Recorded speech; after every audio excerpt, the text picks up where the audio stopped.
Exercise 7.2 question number 9 7th class math दा chapter 7 congruence of triangles है। लो question number 9 देखें। लो दे figure दी हुई, इसमें A B perpendicular to Q R है, ये लाइन सेगमेंट जो इसके परपेंडिकुलर है ये side. A C perpendicular to है क्यू पी, तो क्यू सी दिया हुआ है क्यू बी के बराबर इक्वल। तो प्रूव करना triangle Q B congruent to triangle Q A C. Second angle A Q B, angle A Q B ये एंगल है एंगल ए क्यू सी के बराबर, ये दोनों एंगल इक्वल प्रूव करने हैं। लो देखिए कैसे। लो जो हमने फिगर बना ली है, फिगर जरूर बनानी। ए बी जो गिवन है लिख लेते हैं। A B perpendicular to Q R, A C perpendicular to Q P and Q C is equal to Q B. तो जे भी बराबर हो गए तो जे एंगल बन गए 90 के। परपेंडिकुलर का मतलब होता ही 90 डिग्री है। जो इन दोनों A B perpendicular to Q R है ना, इसका मतलब इन दोनों लाइनों ए रे है और ये लाइन सेगमेंट है या साइड कह लो, इसमें 90 डिग्री का। ऐसे ही इधर भी 90 डिग्री का एंगल है जी गिवन है इधर जहाँ दिया। देखो A C perpendicular Q P.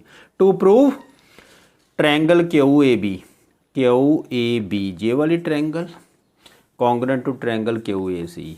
Second prove करना हमने एंगल ए क्यू बी ये angle equal to angle A Q C के।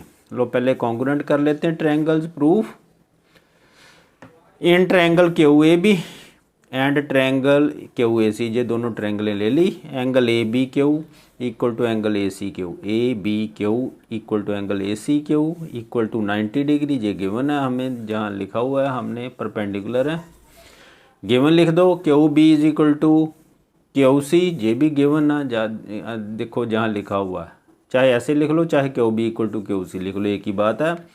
Q A equal to Q A, ये भुजा कॉमन है, साइड कॉमन है, कॉमन लिख दो। Therefore triangle Q A B congruent to triangle Q A C, ये दोनों ट्रायंगल कॉन्ग्रुएंट होगी। केड़ा रूल आप अप्लाई किया?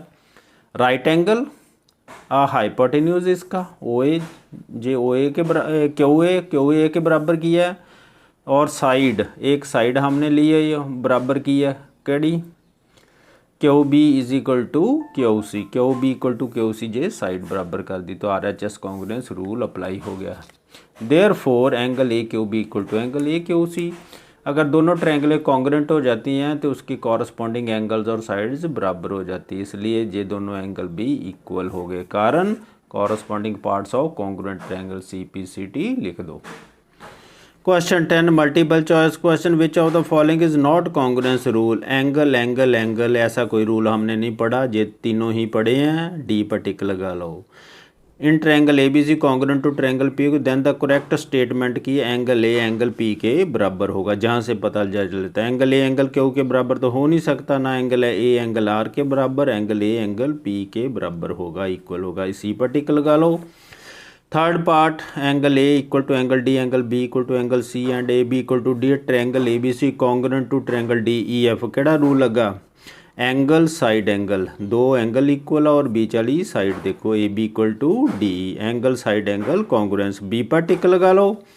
Question number 11 angle side angle congruence is same as S S congruence criteria, ये फॉल्स है, दोनों एक जैसे नहीं है। Two right angled triangles are always congruent, ये कोई ज़रूरी नहीं, छोटी भी हो सकती है, कितनी है, एक ऐसे बड़ी है तो ये इक्वल कैसे होंगे, इसलिए ये फॉल्स है। Equal to symbol used for congruence of triangle, ये फॉल्स है। कॉन्ग्रुएंस ऑफ ट्रायंगल के लिए हम ये सिंबल यूज़ करते हैं।